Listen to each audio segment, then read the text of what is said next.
వైఎస్ఆర్సీపీ అధినేత వైఎస్ జగన్ ఒక విషయంలో పదే పదే టీడీపీ నాయకులకు టార్గెట్ అవుతున్నారు. ఆయన హైదరాబాద్లో కూర్చుని ఆంధ్రాలో రాజకీయాలు చేస్తున్నారనే విమర్శలున్నాయి.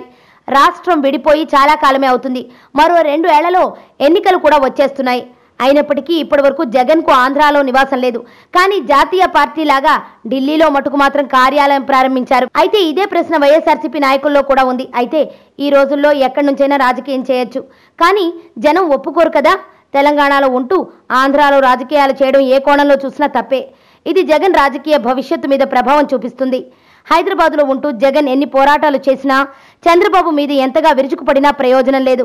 అయితే వైఎస్ఆర్సీపీ నాయకులు మటుకు వైఎస్ జగన్ అధికారిక నివాసం కోసం విజయవాడలోని రోడ్లు భవనాల శాఖ అతిథి గృహాన్ని కేటాయించాలని ప్రభుత్వానికి లేఖ రాశామని, ఇంకా స్పందన రాలేదని భూమన కరుణాకర్ రెడ్డి తాజాగా సెలవిచ్చారు. మరి ఆ నివాస గృహం కేటాయిస్తేనే మారతారా లేకుంటే మారరా అనే ప్రశ్న అందరిలోనూ ఉంది. అయితే ఆయన నివాస గృహం పార్టీ కార్యాలయం కోసం స్థలం వేటలో ఉన్నారట ఆ పార్టీ నాయకులు. మరి జగన్ వీలైనంత త్వరగా విజయవాడకు మారకపోతే అసలుకు ఎసరు వచ్చే ప్రమాదం ఉంది.